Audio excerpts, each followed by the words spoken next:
Sambil merenung, sambil berpikir, dia mencoba menggali ke dalam pikirannya, semakin dalam, semakin dalam, semakin dalam. 5 menit kemudian dia jawab, kayaknya saya pernah pakai, Pak. Saya tanya, obat apa yang kamu pakai, Mas?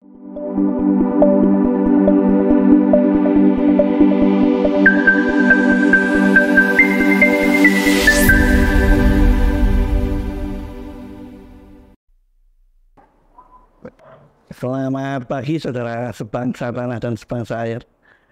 Hari ini saya mau menceritakan tentang pekerjaan, karena pekerjaan itu penting, guys.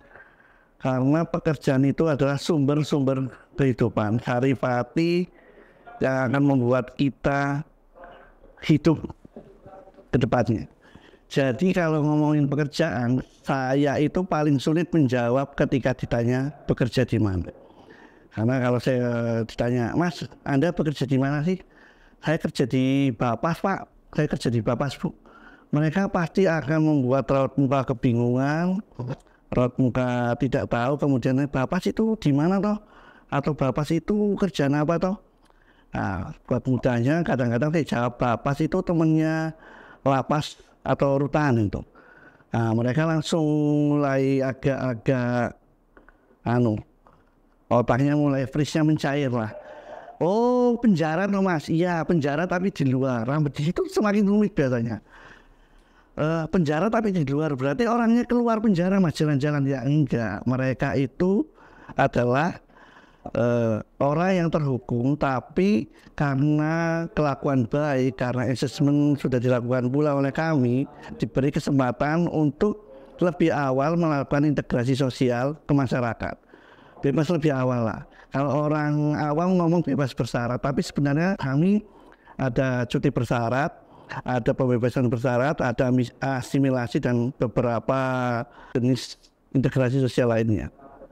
Nah, itu baru namanya saja Bapas sudah bikin bingung, apalagi tusinya. Kalau ditanya lah, Anda itu kerjanya bagian apa? Nah, nama saya itu pekerja pembimbing kemasyarakatan. Singkatan kerennya PK. Pernah main ini Clash of Clans PK itu loh, level 10 baru dapat town hall itu. Nah, PK itu pakai pedang ciu ciu ciu.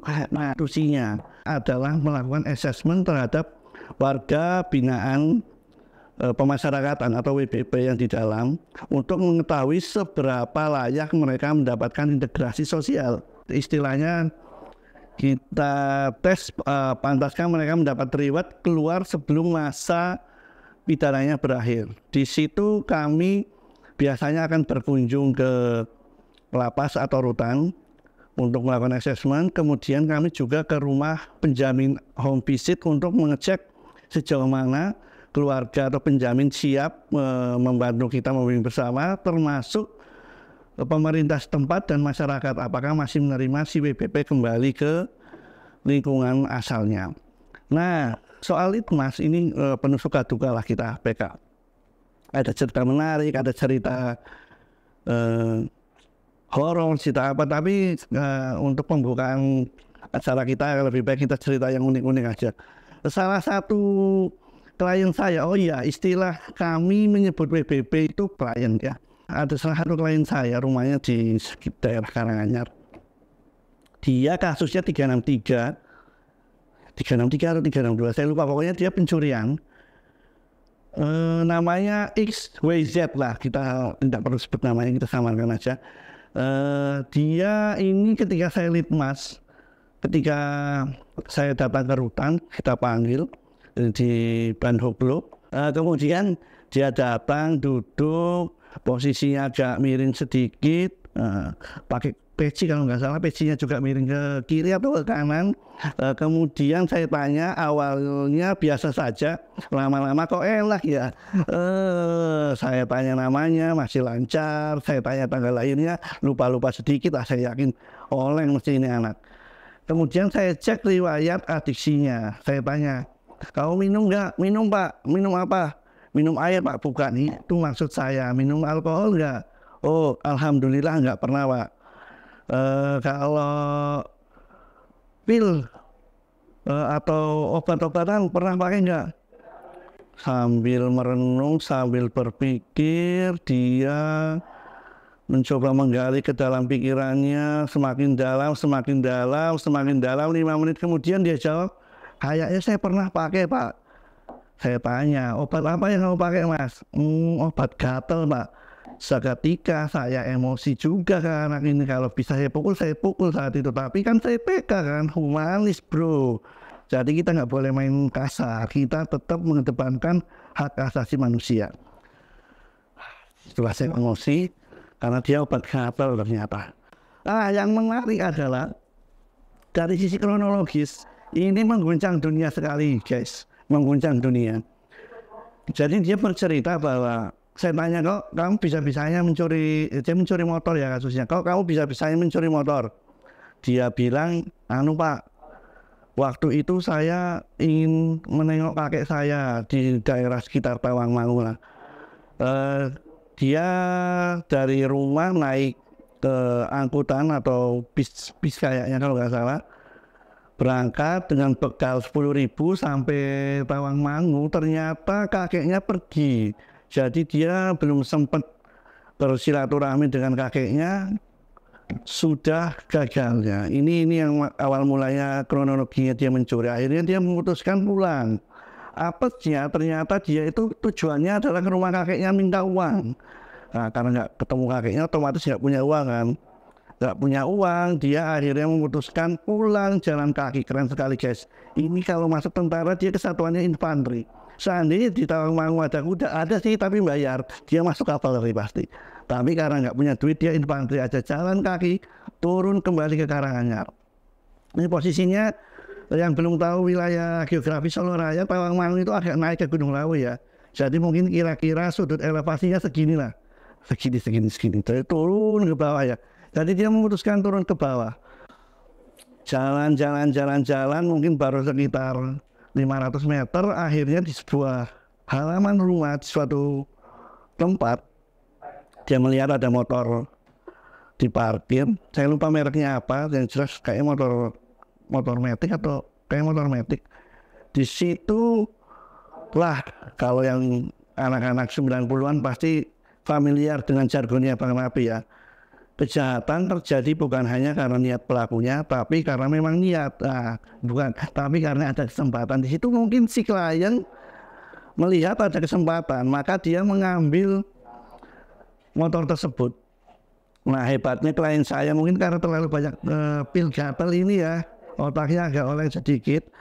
Dia itu jalan menuntun, kalau ada turunan dia naikin turun, set, belok, ketemu jalur lurus lagi dia tuntun. Itu kalau dikalkulasi mungkin turun ke bawah kira-kira mungkin 50 km lah. Ya bayangkan nuntun motor naik turun 50 km. Itu suatu kejahatan yang sangat, kalau kalian nonton Netflix Lupin, ini ngalahin Lupin guys. Ngalahin Lupin kecerdasannya. Dia turun, naik turun. Nah hebatnya dia ketahuan guys, karena naik turun itu dia diburu sama yang pemiliknya. Ini mungkin ya share informasi ke WA, akhirnya dia ketangkap sebelum sampai rumah. Disitulah dia sempat dimasa katanya. Ya kena 1, 2, 3, 4, 5, 6 buku mentah lah. Agak bengkak sih katanya dia waktu masuk ke Polres. Jadi di situ kita bisa lihat bahwa saya kejahatan tercipta kadang-kadang bukan karena niat, tapi karena ada kesempatan. Kasihan sebenarnya dia ini. Nggak, karena kalau dia ketemu kakeknya mungkin kejahatannya nggak terjadi ya. Nah sampai di situ akhirnya saya buatkan laporan litmasnya, selesailah. Sebelum itu saya prosesnya saya ke rumah penjamin dulu, ke home visit untuk memastikan kelayakan dari penjamin dan kesiapan pemerintah desa setempat. Nah, di sini saya menemukan kisah unik lagi guys. Jadi menurut orang tuanya ini anak dari kecil mulai umur 1 bulan, bukan 1 bulan lagi, dari umur 4 bulan dalam kandungan sampai 18 tahun ini anaknya lempeng terus. nggak pernah bikin apa ya, nggak pernah bikin kejahatan, nggak pernah aneh-aneh di sekolah, masuk terus, bahkan minggu tetap masuk. Kemudian dia ini sampailah pada satu titik memancing di suatu empang nggak jauh dari rumahnya. Tapi kalau saya gambarkan situasi empang di dekat rumahnya itu, ini di bawah apa ya, rumpun bambu itu loh. Nah, jadi kalau bayangin guys, bambu di situnya empang, satu sekali mancing, katanya dia mancing sampai maghrib. Kalau orang Jawa bilang itu sandikala, apalah itu lah. Di situ katanya setelah dia mancing, dia tidak kembali ke apa istilahnya, kesadaran aslinya. Menurut orang tuanya sejak itu anak ini tidak normal guys, bukan dirinya. Nah, kalau orang tuanya bilang, anu Pak niki anak kulo anu Pak sebenarnya kesurupan Pak. Jadi yang melakukan kejahatan itu bukan anak saya Pak. Yang melakukan kejahatan itu adalah roh yang menguasai dirinya Pak.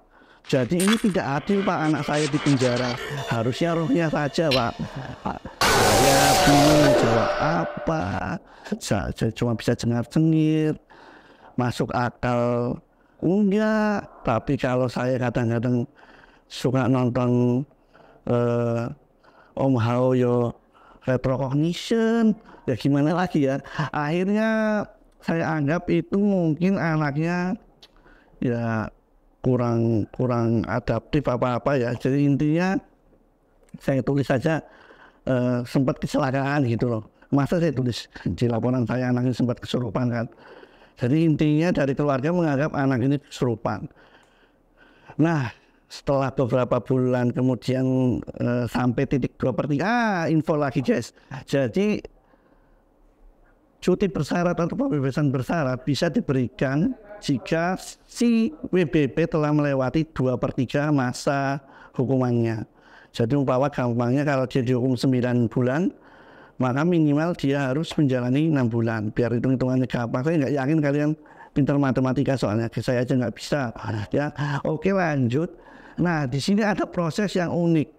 Ketika dia udah keluar, permintaan keluarganya adalah Pak tolong saya dibantu pembimbingannya, absennya nggak usah ke kantor bapak sih ya, karena wajib lapor itu harus mereka keluar pun ada wajib lapor. Permintaannya unik guys, Pak nggak usah wajib lapor nih Pak, ini anaknya mau saya pondokin Pak, mau saya ruqyah Pak, biar rohnya keluar, Bapak kesini aja setiap ruqyah. Jadi saya akhirnya karena mungkin faktor jarak juga, saya akhirnya dengan sisi perikemanusiaan saya yang mengalah. Saya mengalah, ya, saya setiap sebulan sekali bimbingan di rumah, enggak di rumah ya lebih tepat, bimbingan di suatu pondok pesantren dan melihat klien saya di ruqyah. Betul. Sayangnya rekamannya nggak bisa di-share ini Mas. Oh nggak boleh katanya. Privasi klien. Ada saya, kalau yang penasaran datang ke Bapak Surakarta. Nanti saya kasih lihat video ruqyah klien. Oke, kira-kira cerita saya segitu dulu ya guys. Ini baru program pilot dari kami. Saya Jas Fadli, PK Bapak Surakarta bercerita.